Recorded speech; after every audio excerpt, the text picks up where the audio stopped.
To begin the HIP Corazón Award ceremony, please welcome one of today's brightest stars. She is a Puerto Rican actress, comedian, writer, and mom.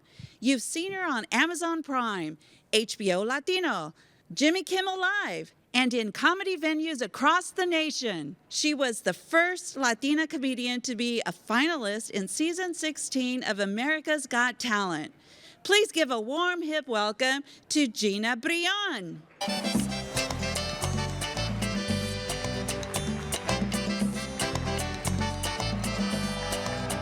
Yeah!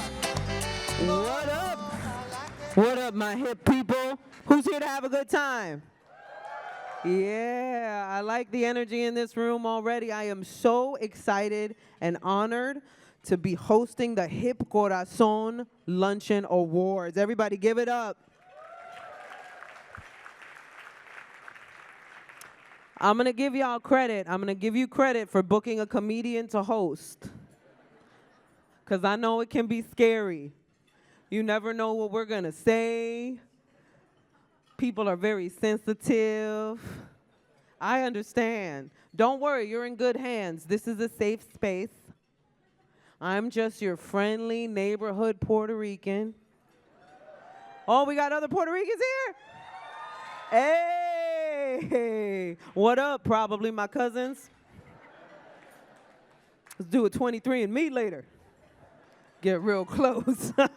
I should probably tell you a little bit about myself so you know who's hosting here. You know, I'm born and raised in the South Bronx. I'm a native New Yorker, born and raised in the South. Oh, Bronx people. Hey, BX. I love being from the Bronx. I love people's reaction when I tell them that I'm from the Bronx. One time I was working in London and I told this woman I was from the Bronx and she went, "I'm so sorry." I was like, why? What did you hear? I love being from there. I ain't gonna lie to you. It did wonders for my confidence. Because the men out there, ladies, they love anything even remotely female. I'll tell you right now, you could put a dress on a mop and they'd be like, yo, who's the girl with the dreadlocks? Hey, you skinny, but you cute, girl. What's your name? Ooh, you smell like ammonia. She'd be like, that is my name, ammonia.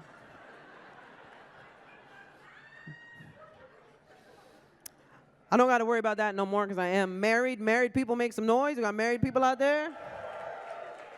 I love being married. I do. I love being married. I'm not going to lie to you. It feels, to me, marriage feels like a parking spot.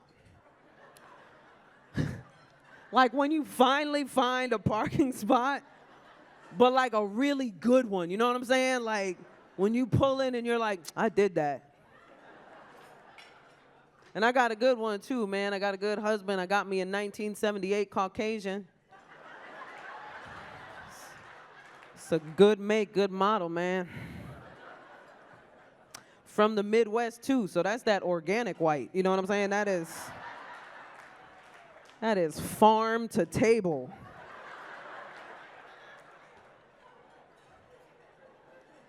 He's a good dude, man. Not perfect. Nobody's perfect, right? Nobody's perfect. You can't look for perfection in your partners. Like, he's a talker, and that's never said as a compliment.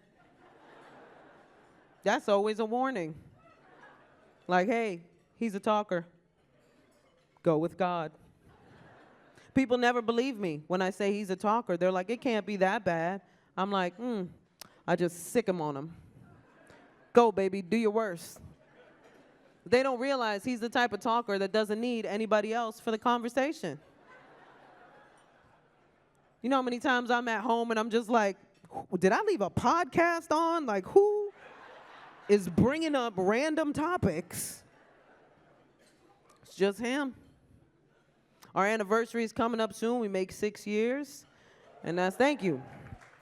That's amazing. I always think back to how stressful it was planning my wedding because it's a stressful thing to plan your wedding. I ain't gonna lie to y'all. It was a lot of pressure, even from my friends. Like when my girlfriends found out that I was getting married, one of my girlfriends said, are you gonna lose weight for your wedding? And I was like, no, but I'm gonna lose girlfriends. She had to go. I wasn't gonna starve myself for my wedding, you know what I'm saying? I wore Spanx like a grown-up. And if you ever worn Spanx, you know the saddest part about wearing Spanx is taking them off at the end of the night. You put them on, you feel invincible, but the end of the night comes and it's like, wah, wah, wah. All you have to show for all your hard work of putting them on is a roadmap of pain just embedded into your stomach. You touch it, it's like Braille. It's like, help me. I was also stressed because my husband wanted us to write our own vows because he has feelings. I don't know about any of y'all, but it took a lot of work for me to be able to express myself emotionally. It was very hard. I was always very rough. I was that New York rough woman. Like, I can't even soft flirt. You know what I mean? Like, me flirting is like, yo, I like you, son. You trying to go out or no? I was so afraid my vows were going to be too gangster. So I went to my sister for help. I have an identical twin sister. And I don't talk a lot about being a twin, though, because people ask really stupid questions. Like, whenever I say I'm an identical twin, without fail, someone will go, do you guys look alike? Well, nothing gets past you. We're very different personality-wise. Like, I'm very silly and playful. My sister, very dark and sarcastic. And she has low self-esteem, which is weird because she has my face.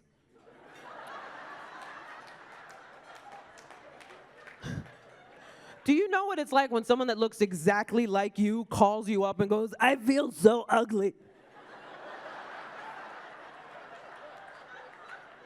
That is our face. Look, I could go on and on, but I'm going to be with y'all through this whole experience. We all know why we are actually here, right? Come on, now make some noise. You know why we're actually here. We're here to celebrate HIP's network and those within the community that represent the heart of its work. The HIP Corazón Awards is a testament to the heart and generosity of the innovative changemakers within the Latine communities, with a legacy of deep work to guarantee human rights for all people, especially Latine and BIPOC across the Americas. Now, before we start doling out awards, let's meet the awards designer himself.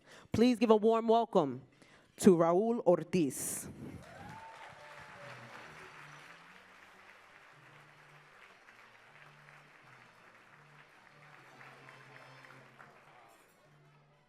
Thank you. It's a great honor to be here today. I'm from Puerto Rico, born in the Campo in Ponce. Came here in my 20s searching for the golden rainbow. And after so many years, you realize that you had to continue planting the seed that you always will reach. And my work, I don't know, my work is related, the new pieces of work I've been working for the last year is about the diaspora, the fragments of who we are, how diverse we are in the States. And the diamond is about the, in regard with the culture, how rich we are, how much we offer to the people in the diaspora. And the heart, of course, is about that beating, the drumming that we all carry inside. So how can we connect and continue to grow and continue to plant the seeds to enrich the Latino community? So it's a lot of work, it's a lot of hope. Before that, I want to thank the HIP because I'm so impressed by these organizations, how talented these young people are. So I feel more comfortable knowing that the future definitely have, we're going to have a better future with the talent that we have here in HIP. I want to make a quick announcement also. If you guys are in the East Coast, especially Philadelphia, July 12th, I have a solo show opening in El Taller. So if you can make it, we'd love to see you there. And practically, I save a lot of time because my 3 minutes, I only have 2 minutes speaking, but thank you. Thank you to all you guys. You're part. Oh, I want to mention something quick. I have the time. So I do that And the simple that is like an individual, but to create a community, we had to create composition. And that's what my work is all about. From that dot, we create, all of you guys are part of the piece, because all these dots, we create all this beautiful composition of who we are. So thank you, love you all, and enjoy your dinner, your meal, lunch. Thank you.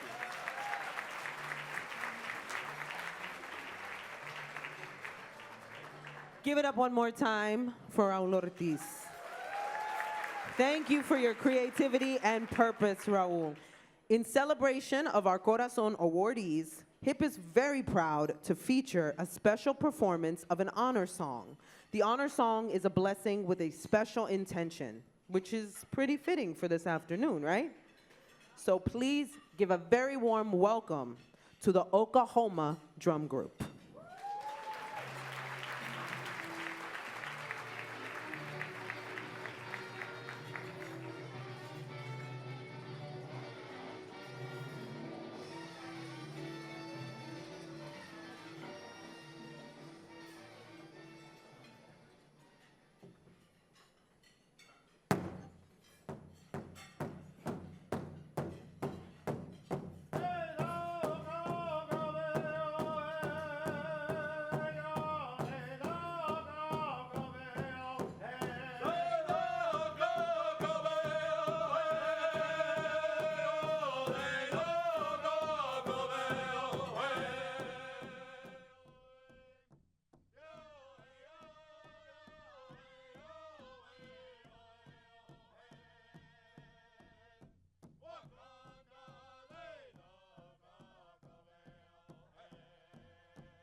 That was amazing, guys. Can we all give a round of applause?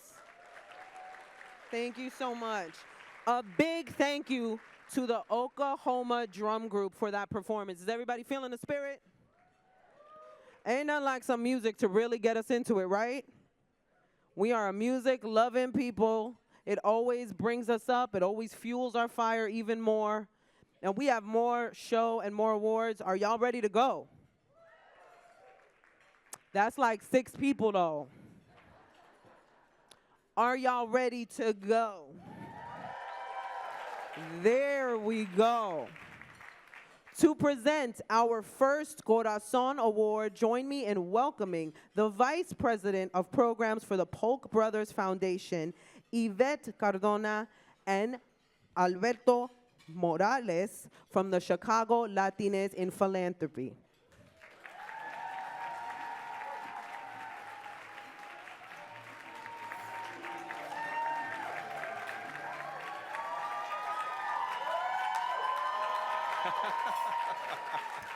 Clip people, clip in the house.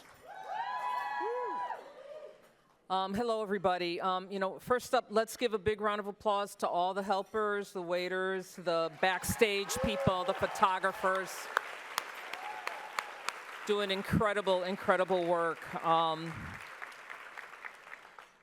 So hello, everybody. My name is Yvette Cardona, Vice President of Programs at the Polk Brothers Foundation and a proud CLIP steering committee member. Want to give thanks for the First Nations traditional drum and song, which is played to honor everyone, not just one person. The honor song is envisioned as a blessing and medicine for all the people, all our relations, elders, ancestors, all of the sacred creation, with special intentions for and with the broad Latina diaspora and community in the philanthropic sector, past, present, and emerging. Our esteemed amigo, David, is a sun dancer and pipe carrier. He is not going to say too much today because he has chosen an indigenous tradition or manner that when a friend or a relative or colleague receives a public recognition, that person does not speak about him, her, or themselves. Instead, members of that person's community are asked to speak on their behalf. This practice speaks to the significance of community and culture, and we are honored to do that on his behalf. So I say his name, David Tlateolin Pesqueira. His heritage, he is Mexican, born and raised in Arizona, and is a member of the Opata Nation. His native name, Tlateolin, means Movimiento de la Semilla, movement of the seed, and was given to him in a traditional Mexica Nahuatl tradition. He identifies as a badass Chicano.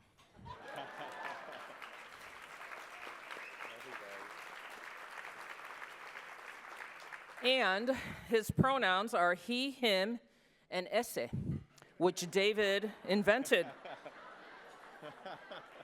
Wait, why ese? Ese vato.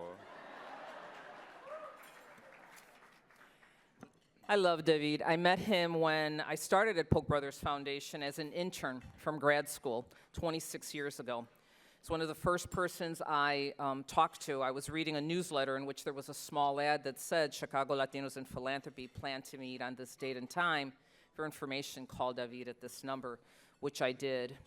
And he became and still is a dear friend and mentor to me, upon whose shoulders I stand. And it is an honor to speak on his behalf.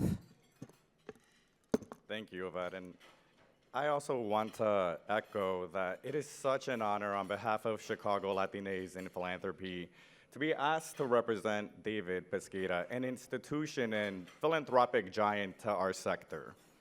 I also first encountered David when I was an intern at McCormick. And from the very first start, he extended his hand to me. And to David, everybody matters regardless of position or title or station. And I think all of us in CLIP can honor that.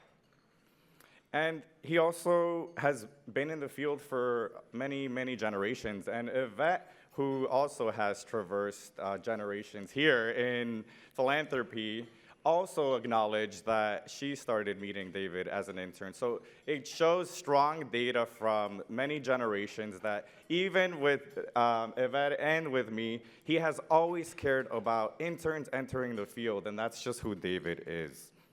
And last night, between the impromptu Bad Bunny dancing on the boat, I led an impromptu focus group with the Chicago Clip folks, and just wanted to get and source some data. I'm a consultant, so I had to ask around and had the Clippers to leverage. And from that came this beautiful David Pesqueira word cloud. And at the core, as we saw a few sessions ago, one of the biggest words that emerged was humility. And even at our table right now, I know Doris also talked about this. She immediately said, oh, wow, David is so humble. And everybody resoundingly said, humility, humility, a sense of appreciation that it is not just about one person, but it's about the comunidad. And if you know David, you know he hates the spotlight. He never wants to take credit. But I'm so glad that we are giving him this very well-deserved recognition here. And next to that word cloud emerges a few more words, and one of those is comunidad. If you also know David, you know that he has a deep love for humanity and all its people, and also familia. And between familia and comunidad, he fights relentlessly for his chosen and familia. And we saw that time and time again in the McCormick Foundation boardroom. He came dagger prepared for fighting for the grantees all the time, and it was so beautiful and a deep honor to witness that and learn from that as a grant maker myself. So quickly, so as a sun dancer and a kanunpa pipe carrier in the Lakota Oglala tradition from the Pine Ridge Reservation in South Dakota, David humbly walks the good red road. And for over 25 years, he has conducted sunrise circles 4 times a year to mark the seasonal transitions. And know that we are now entering, right? We have just had the summer solstice, so very appropriate for this to be happening today. Before his remarkable tenure at McCormick, David's journey in community service and philanthropy was extensive. He served in the U.S. Army during the Vietnam era, achieving the rank of Specialist 4. He worked as a community organizer with Coalición Acción Latina and as a Vista volunteer in Chicago. He was deeply involved with the Westtown Concerned Citizens Coalition. His commitment has continued with the Community Renewal Society's Neighborhood Revitalization Technical Assistance Project, and he was a minority fellow at the Chicago Community Trust. David was also a neighborhood coordinator in the Department of Planning during Mayor Harold Washington's historic administration. His grant-making career began at the McCormick Foundation many years ago, where he recently coordinated place-based initiatives in La Villita, Little Village.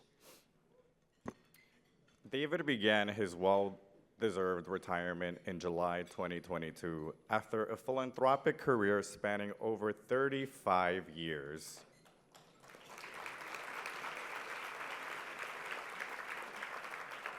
He is so proud of his wife, Maria del Socorro Pesqueira, an institution here in Chicago as well. Power couple in philanthropy, by the way. And their son, David Olin, a family who bring a sense of deep humility and community to their work. David's legacy is forever etched with the formation of Chicago Latines in Philanthropy that he co-founded in 1986. It is incredible to think that a small idea has blossomed into a formidable and powerful coalition of over 140 philanthropic leaders, including now 9 Latine Foundation CEOs and over 40 Latine Foundation trustee members. Can we just have the CLIP members just stand and be recognized? Right?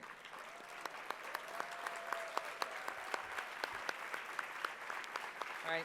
And so it is very appropriate that David Olin Pesqueira is being given an award named the Corazón Award because he has been the heart of CLIP and the glue that has kept us together all these years. Come on up, David.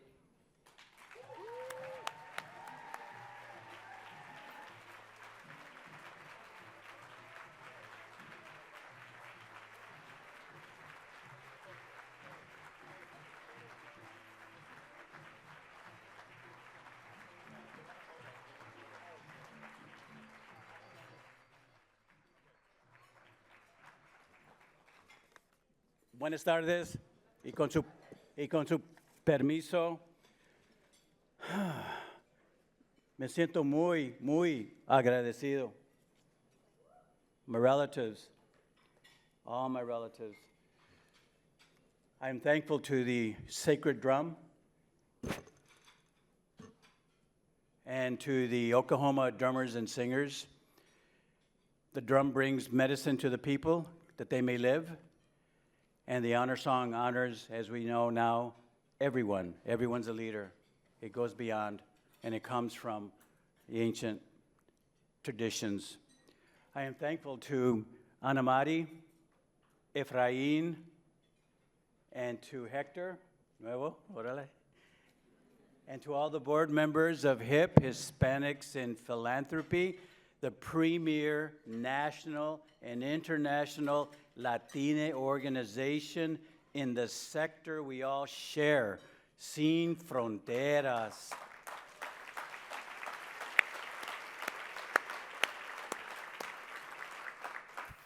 Thank you, Yvette y Alberto, familia.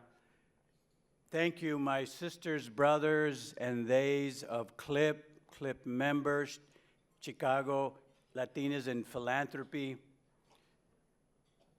and to complete, well, gran amigas. Sounds like hormigas, but it's not. Gran amigas, it's inclusive. Okay. Camaradas y colegas, and for all the oldsters from the Southwest in CLIP, carnales. To complete the circle, I am lovingly grateful to Maria del Socorro and to David Olin.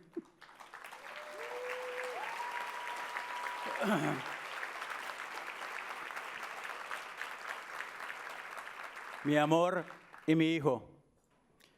And to all the award recipients today, felicidades, saludos, y que les vaya muy bien. Wopila.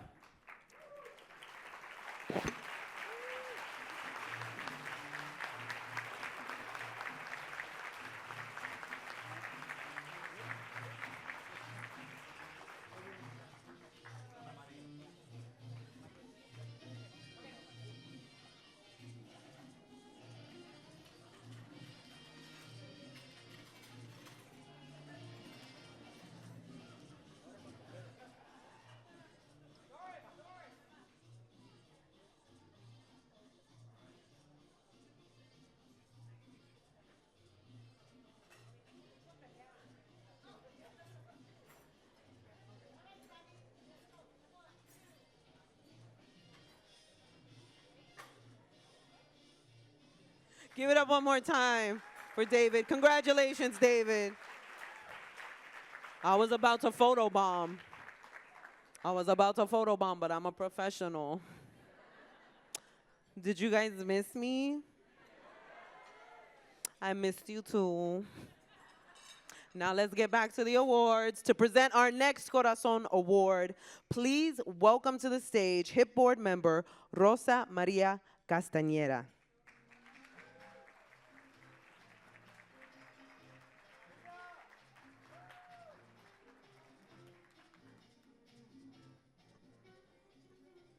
Good afternoon, everyone.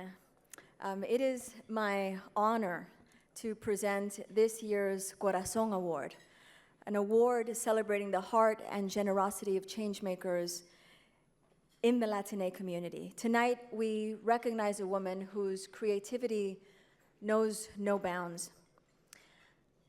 An artist who's used her talents not just to entertain, but to uplift and empower. Patricia Velásquez is more than an award-winning actress and a groundbreaking supermodel. She is a fierce advocate, a dedicated philanthropist, and a passionate champion of hope for indigenous communities all across Latin America. Born in Venezuela, let's hear it for Venezuela. and raised across different cultures, Patricia's journey to success was marked by determination and a promise to help others. She grew up carrying water buckets up 15 flights of stairs for her family and has gone on to grace the covers of international fashion magazines. But she never has forgotten her roots or her commitment to giving back.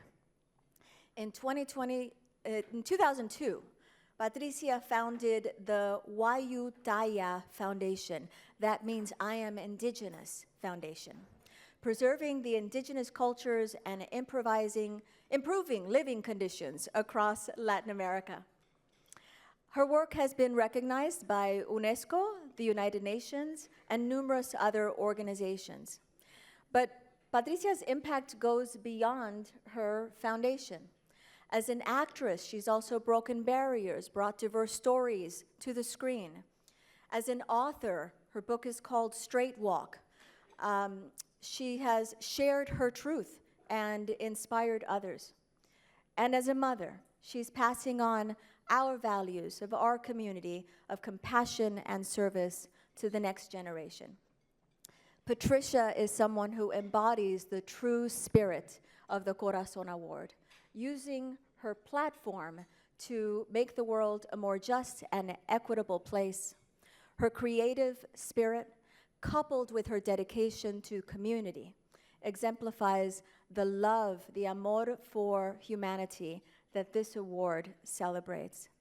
So, ladies and gentlemen, please join me in honoring Patricia Velásquez with this year's Corazón Award.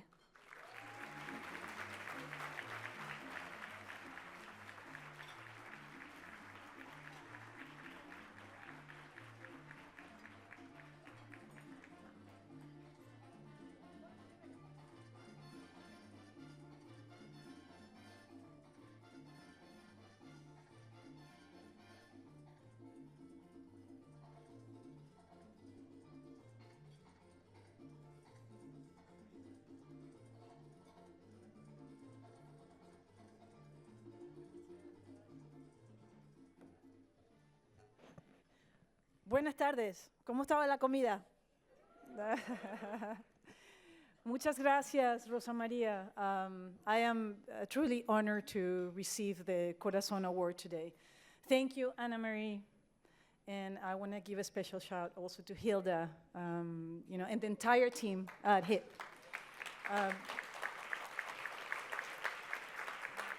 This is truly an extraordinary event. And I am humbled to stand here next to José, David, Alejandra, Ana, por supuesto, todos que estamos siendo honored hoy. And thank you so much for taking the time to think of me and to acknowledge the work that we are doing with the Wayuu Taya Foundation. See, over 20 years ago, we started a journey with my indigenous community called Wayuu. And this is an indigenous group of about 500,000 people that live in Venezuela, between Venezuela and Colombia. During that time, through UNICEF, classified the Wayuu region as the second poorest in Latin America, with one kid dying a day of malnutrition. So we thought, why don't we start with a little preschool for 30 kids, and this will guarantee that the kids will have 2 meals a day. And that's how it all started. But what we didn't know is what was to come. What began as a personal mission to help my indigenous community has evolved into a lifetime for many, especially in the face of one of the world's biggest refugee crises. As you know, today, nearly 8 million people from Venezuela have left the country. And that is 1 in every 4 people in our country. And they're just searching for the most basic things, like food, medicine, and water. And as we know, many of them now reside in the United States. You see, this is a time of much conflict around the world. And what we see is that our homes and our homelands are very important to each of us. We all desire to live a peaceful, prosperous lives within our communities. And while migration is a human right and often a necessity of better life, it is equally important to create conditions that allow individuals to thrive in their own homeland. And that is precisely what Wayuu Taya has been striving for. Thank you. Together, we have built a small but successful model of relief. And it is truly inspiring to see how Venezuelans are working hand in hand to send humanitarian aid within the country. But it's also inspirational to see the incredible partnerships that we have formed with international organizations like Co-Response, like Global Giving, Direct Relief, World Central Kitchen, now HIP, yes, thank you. And together we have been able to help over 1 million people. So I think it's important to say this because it reminds us of how much our collective efforts can prove the power of collaboration, both within our communities and with other organizations. But now, what we have to do, and our biggest focus is on transforming this humanitarian relief into a sustainable relief. And we aim to create lasting change that empowers people to remain and prosper in their own homelands. We recognize and we support all those who have risked their lives to come to the United States and other countries from our home, our Latin homelands. But let us not forget those who have stayed in our land trying to protect our heritage. And the possibility that someday we might be able to claim back our livelihood in our own home country. Thank you, HIP, for believing in our mission. And I really hope that together we can create a future where everyone has an opportunity to live in their own homeland and where our collective power and our corazón can lead to lasting, sustainable, and positive change for us. Muchas gracias.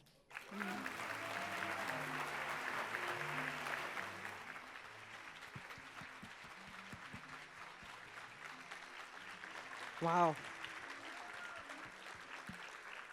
Much deserved, Patricia. Congratulations. All right, now let's keep it moving. All right, y'all ready for more awards? Can I get a hell yeah? Hey, there's my people. All right. Now let's welcome HIP board member Marco Davis.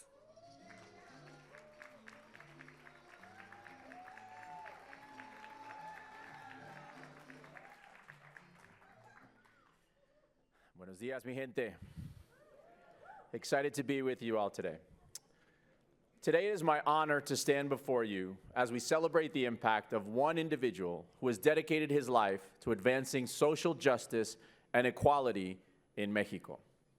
Today we're privileged to present this award to José Antonio Pepe Aguilar Contreras. That's right.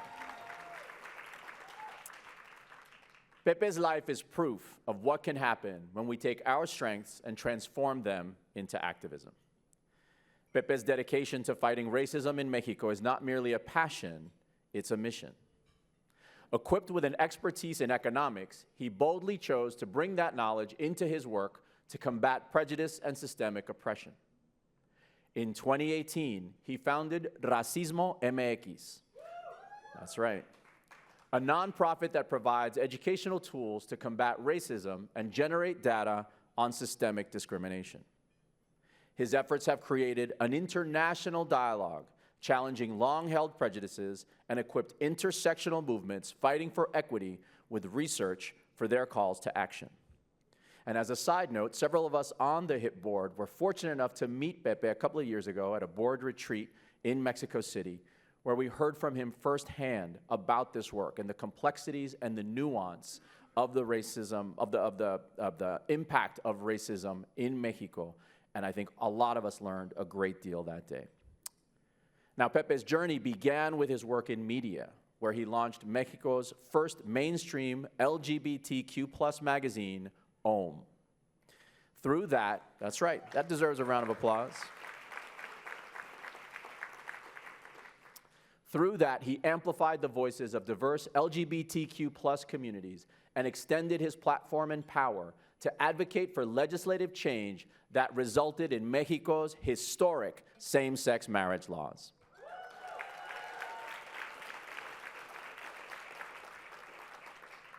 But Pepe's work didn't stop there.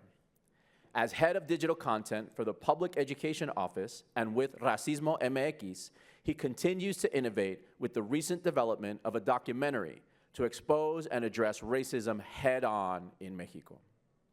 And most recently, he was appointed as chairman of the United Nations Group of Independent Experts on the Durban Declaration and Program of Action, an international plan of action that drew inspiration from the heroic struggle of the people of South Africa against institutionalized system of apartheid to eliminate racism. Pepe, your journey from media trailblazer to fierce advocate, and even traveling overnight from Sweden just to be with us here today, embodies the spirit of the Corazón Award. So today we honor not just your accomplishments, but your courage and your commitment to truth-telling and justice. It is with great admiration and gratitude, and for me a personal honor, to present the Corazón Award to José Antonio Pepe Aguilar Contreras.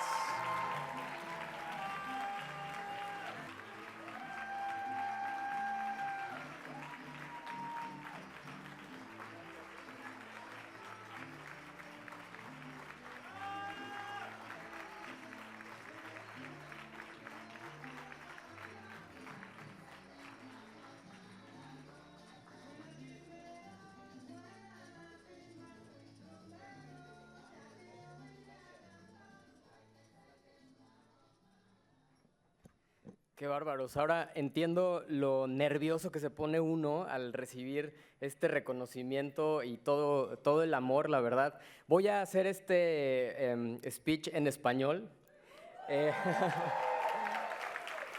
Bueno, y es importante decirlo, no porque quiera reivindicar el idioma, porque es importante siempre aclarar que en América Latina, en las Américas, o como dirían los pueblos originarios en Abya Yala, hay más de 40 lenguas, ¿no? Entonces hay que reconocer eso también. La verdad lo hago porque estoy nervioso y me sale mejor en español. Entonces, bueno, combatir el racismo, sobre todo en una región como América Latina, no es nada fácil porque nos enfrentamos a siglos de entendernos como una supuesta raza, entre comillas, mestiza, ¿no? Donde aparentemente no hay diferencias porque todas, todos, todes somos iguales, ¿no? Latinos, y como que entramos en una misma bolsa, pero eso nos hace perder de vista todas las diferencias y la riqueza, por supuesto, que viene de esas diferencias. Entonces, luchar contra el racismo, pues implica varias cosas. La primera, pues evidentemente es cuestionar nuestra propia historia. ¿De dónde venimos? ¿Quiénes son nuestras abuelas, nuestros abuelos? Entender esa historia personal y, por supuesto, vernos al espejo, ¿no? Eso es importantísimo, reconociendo siempre nuestros privilegios. También implica cuestionar al poder, porque hay que recordar que el racismo no nada más es un acto de discriminación, como muchos países quieren verlo, ¿no? El acto de discriminación de una persona hacia otra. El racismo es la distribución inequitativa o desigual de los derechos, de los recursos y, por supuesto, del poder. Entonces, la pregunta que yo hago aquí es, ¿cómo se replica el racismo no solamente con las personas latinas, latines, sino al interior también de la comunidad latina? Siempre hay que tenerlo muy en cuenta. Y finalmente, también pelear contra el racismo implica incomodar. Seguramente muchos, al escuchar esto, de repente les interpela esta pregunta y es importante sentir incomodidad. Si no sentimos incomodidad es que no lo estamos haciendo bien y esa es parte de mi trabajo. Y bueno, como activista, yo he identificado dos cosas fundamentales para pelear no solamente contra el racismo, sino con cualquier opresión, contra cualquier opresión. Y la primera es tener aliadas, aliados, aliades. Y por eso quiero agradecer hoy a HIP, Ana Mari, Gracia y al equipo de HIP en México, por supuesto Lauren, Pau y sobre todo Andrea Villaseñor, que desde el principio, bravo, creyó en nosotras, ¿no? Creyó en el proyecto y creyó en ese cuestionamiento que hacemos sobre el racismo en México. Así es que estoy muy agradecido con HIP.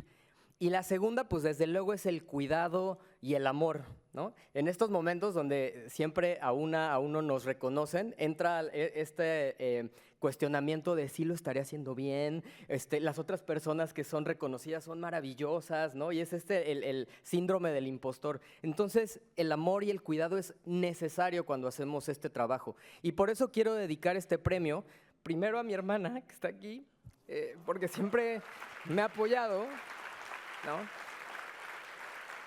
Después a Jan, mi pareja, mi novio, mi cómplice, mi compañero de vida. Y también, por último, a mi mamá, que el año pasado estuvo aquí en este evento y hoy también está aquí, pero desde otro lugar, está en el cielo viéndonos. Y a ella va este premio. Muchísimas gracias.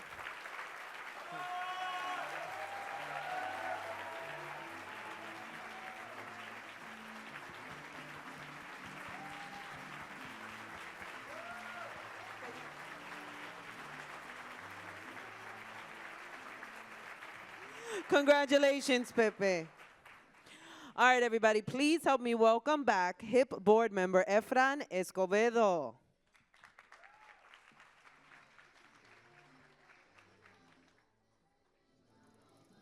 Gracias. Let's give it up for Gina. That's like...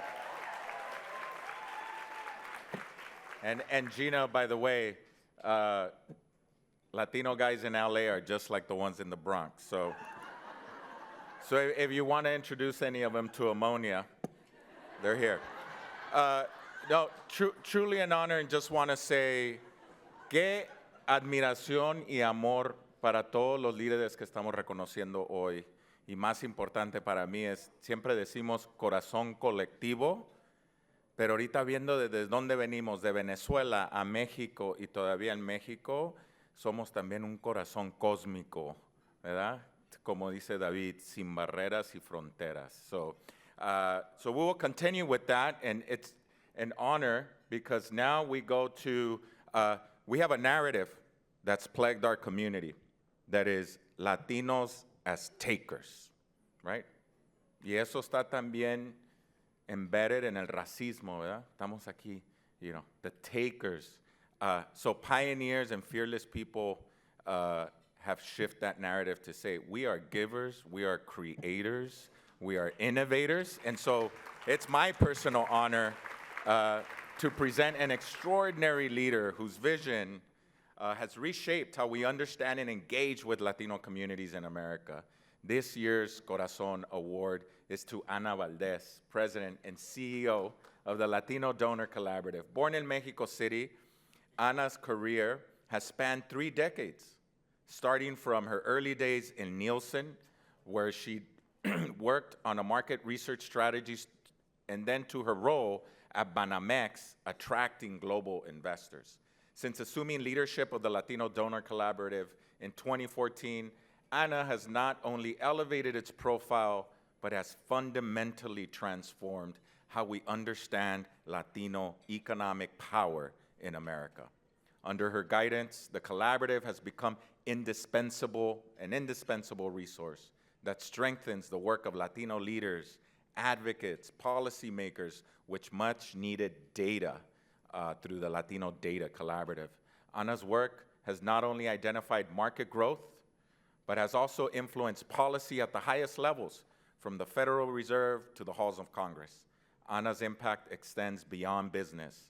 Her leadership as chair of the Southern California Public Radio Board shows just how committed she has been to investing and engaging in our community, and more importantly, our voices. And we celebrate, Ana, your dedicated leadership and legacy. Your insights about and for Latinos are not just inspiring It's driven us to elevate our own work. On behalf of Hispanics and Philanthropy, it is my personal privilege to present you with a Corazón Award.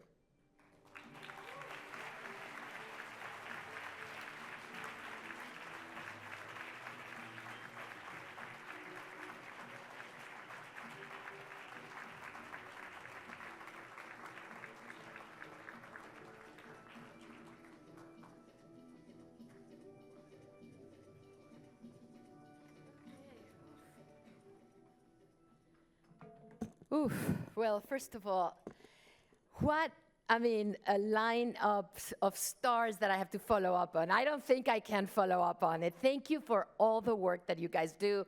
Patricia, Luis, and then upcoming Alejandra, who has been, the three of you guys, all of you guys have been fighting so much for this community. I learned from you, literally. I am an immigrant, so I came here. I was born and raised in Mexico, so I learned from all these three people. It's incredible.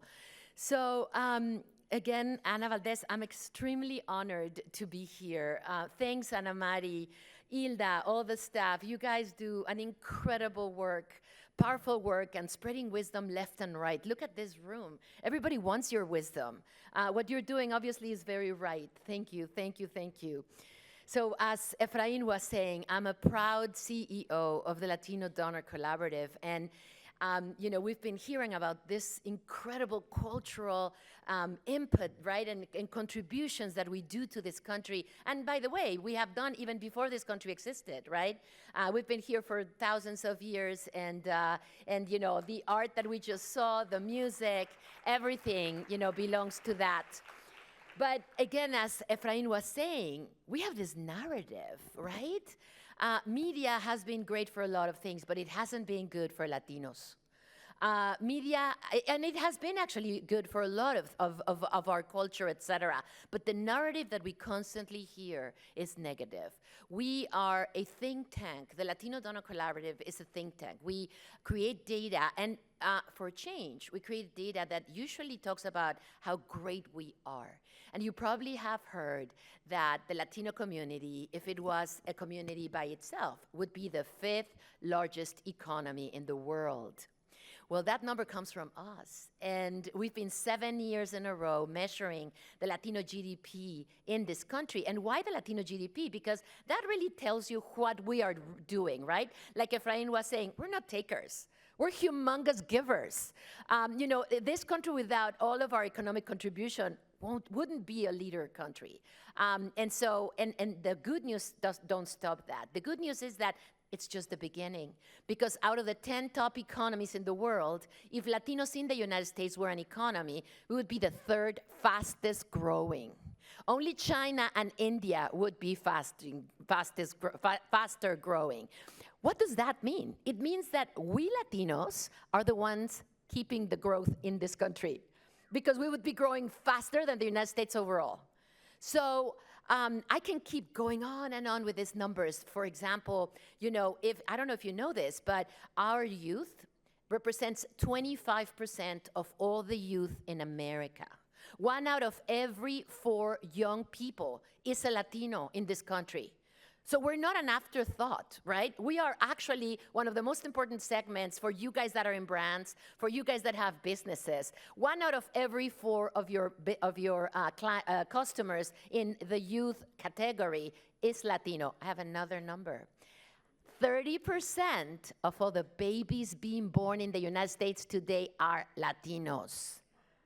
Tell me that's not good news.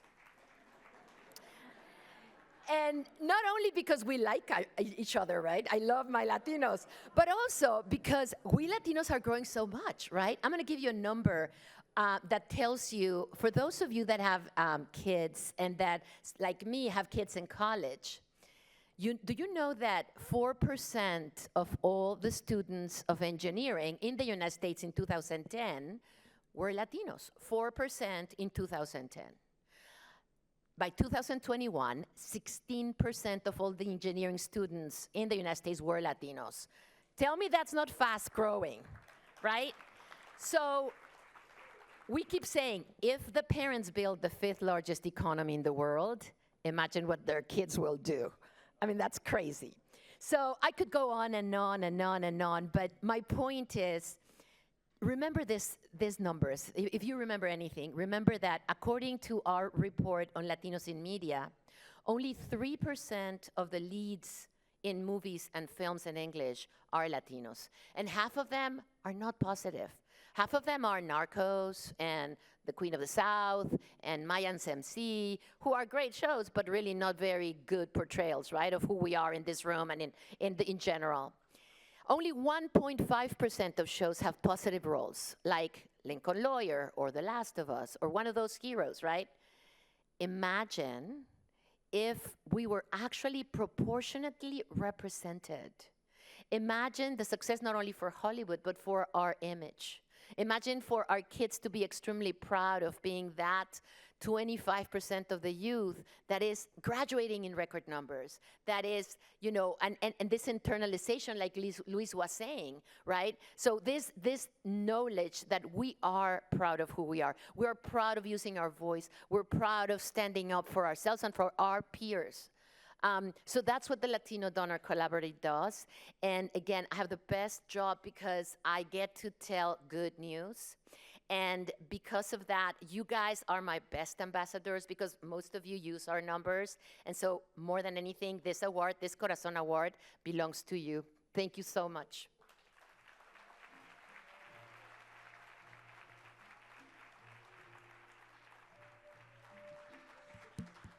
One more time, thank you, Ana, for your critical work. All right, everybody, to present our final award, let's welcome back Hispanics in Philanthropy new board chair, Hector Mujica.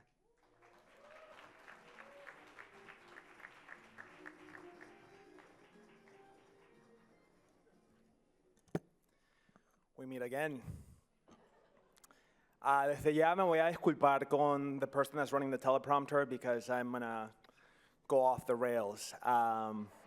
So I'm sorry, but this is for a dear friend, so I had to write my own words. Corazón y Poder, Unleashing Latino Power. That is both a catchphrase and it is the title of this conference, but it is so much more than just that. It is a call to action, and it is a celebration of the incredible strength of our Latino community. And every once in a while, you get a leader that is so consequential at answering that call that you have to stop and take notice. So let me tell you a little bit about my dear friend, mi hermana, co-conspirator, tia to my newborn son, Alejandra Castillo.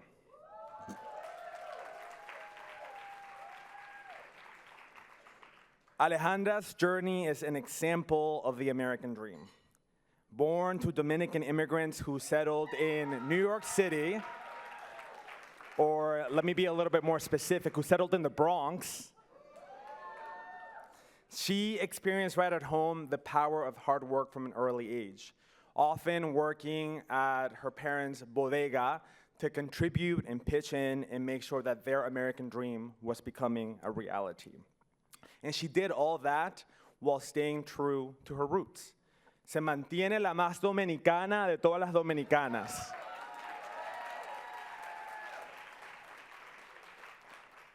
Now, when she's not busy fostering community or being a mother figure to her nieces, she is breaking professional barriers. Alejandra has had a distinguished career spanning over 2 decades, marked by leadership roles in both public and private sector, many of which she was the first Latina to occupy said roles. She has served under 3 presidents, Clinton, Obama, and Biden. Later she'll tell us which one of the 3 was her favorite. And she also led the YWCA USA on their mission to eliminate racism and empower women.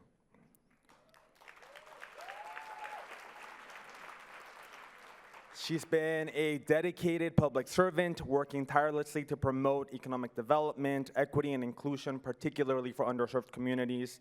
And beyond this fantastic professional record, she is simply one of the best humans I know. Alejandra, you are My friend, you are the definition of relentless. You are the definition of a social justice warrior, and you are the embodiment of the tenacity of Latinas everywhere.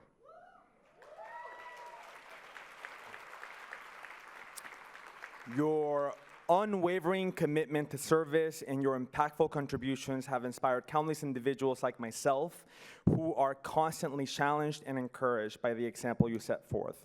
So it gives me great joy to present you with this year's Corazón Award.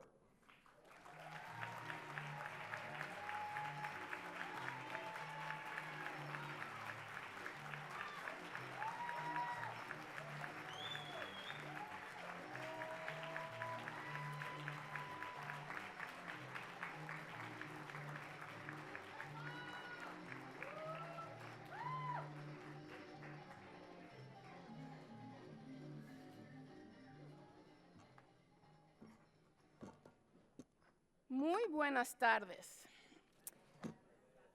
Yo siempre hago unas cuantas palabras en español, no por solo la cultura, sino por mi abuela, ¿verdad? Aquellas mujeres que rompieron barreras cuando no tenían los utensilios, los instrumentos para romper barreras, pero por su tenacidad, por su visión, por su sentido de equidad, por su sentido de justicia, fueron las que forjaron el camino para que nosotros pudiéramos avanzar. Así que en honor a mis ancestros, siempre honro mi idioma, el idioma de mi corazón, que siempre ha sido el español. Así que muchas gracias.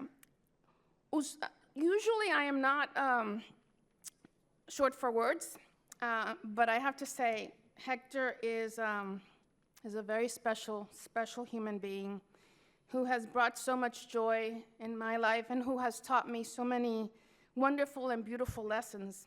So thank you, Hector, for those amazing words. Ana Mari, ¿qué puedo decir? What can I say, Ana Mari? Thank you for being the leader of this organization. You know, for many of you, as you lead your organizations, it's a lonely job. Leadership is a lonely job, but it's one that requires that tenacity, that vision. So Ana Mari and the HIP team, thank you. I want to say thanks to Gina. I think comedians are the smartest people in the room. Let me tell you.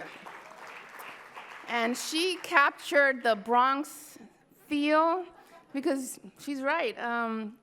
For those of us who grew up in New York City, you know, we have this toughness to us that sometimes is hard to penetrate. I'm not a crier, but I have to say my voice is cracking a bit because I'm very moved. But I also stand on the shoulders of so many of the people in this room. You know, they say that the long life happiness is measured by the friends that you have, the friends that you keep. And I have to give a shout out to a couple of them.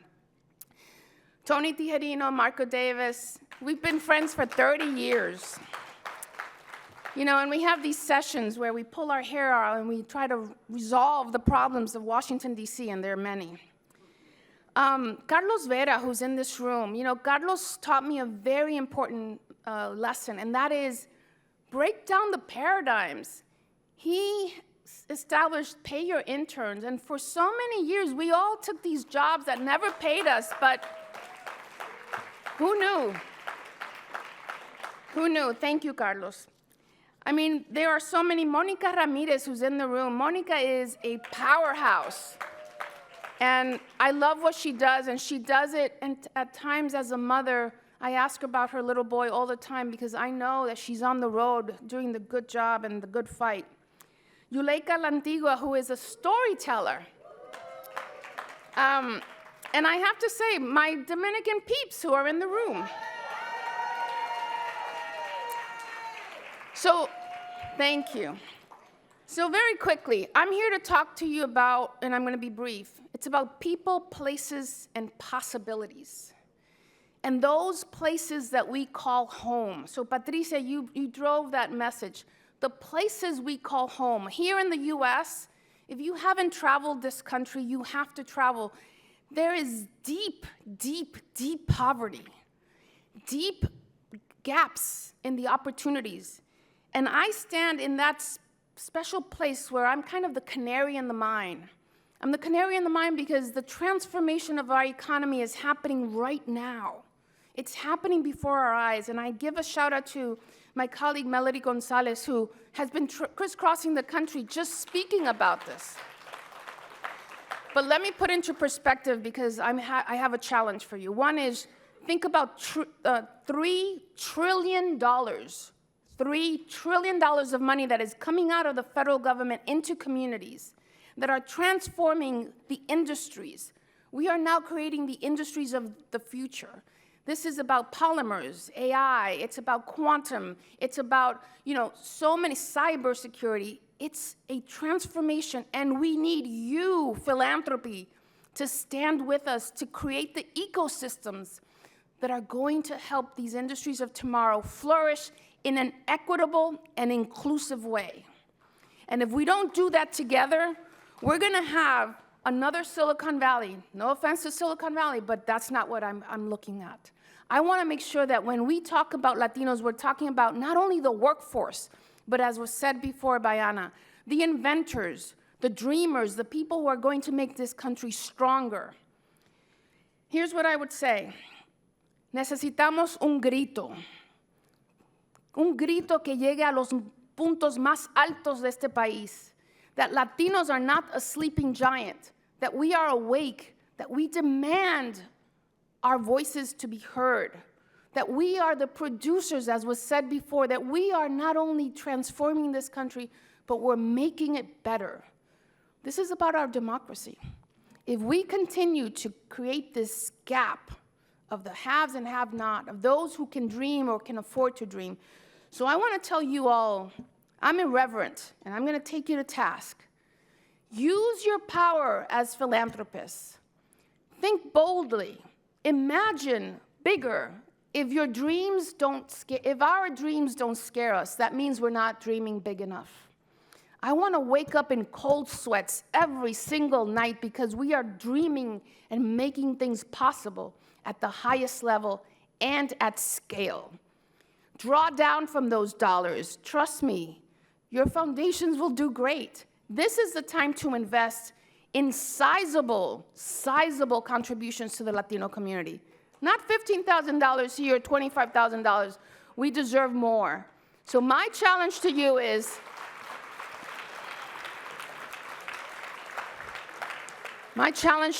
shake it up. Rock that boat. We're going to stand with you because our community deserves more. Thank you.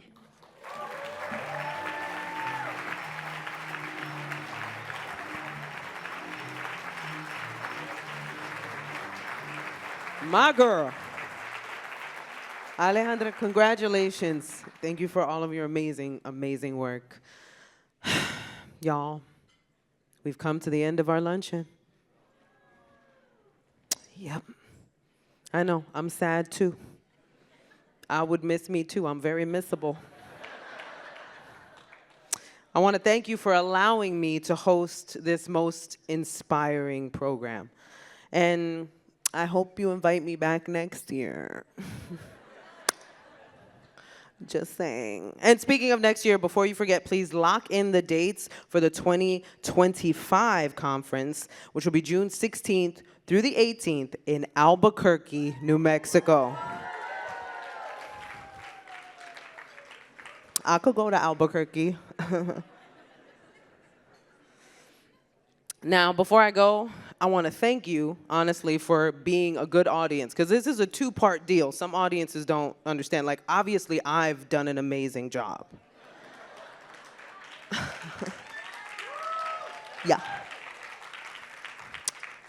But without an amazing audience, this gets a lot harder. It's a two-part deal. I have my part, you guys have your part. Your part's way easier. Think about it. All you have to do is have a good time. That's your only requirement, is to have a good time. And some people still fail miserably. We all know that one person who's a miserable human being, no matter where you bring them. Don't look at them. If you're with them, don't look at them, because the second you turn, they're going to be like, that's why I didn't want to come here in the first place.